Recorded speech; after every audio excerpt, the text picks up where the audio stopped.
we're going to go down to 6 4A Division II here in Class 4A. Canton, Wills Point, Kemp, Ferris, Sunnyvale, and who's that one? Quinlan Ford. Quinlan Ford. And again, one of the things we talked about just with our previous experience in covering high school football and our previous jobs, we were curious to see where Wills Point was going to go, and I'm very glad that they did not move them out west. They're always on the fringe, and it's always interesting to see what they do with them.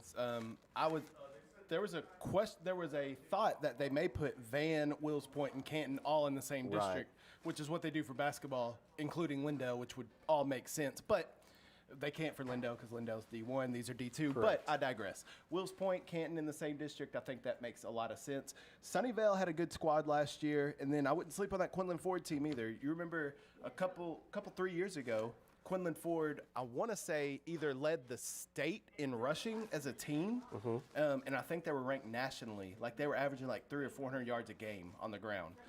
So Quinlan Ford's going to be a scrappy team too. So that's not easy, but I think if you're Canton, you are happy because you're out of that district with Carthage, Van, Brownsboro, Rusk, all those other schools.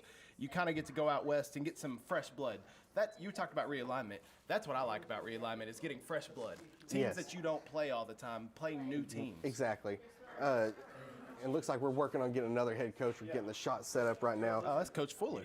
That is Coach Fuller. So you know what? We're going to hang on to this before we move on to our next conference. Let's go ahead and go back to this district. Wills Point, they had after Coach Fuller, let me know when we're ready and we'll pull them up. But Wills Point, this is their first year head coach, Coach Boxley, after a couple of bad years. Let's not sugarcoat it. They were a couple of bad years for the Wills Point Tiger program. I think they're coming on the up and up. 1 year under Coach Boxley, getting that system working. And, they won a couple of games last year. And to join this district where there's Kemp and then there's Canton. Okay, we have Coach Fuller now of the Kilgore Bulldogs, who's going to join Michael Coleman out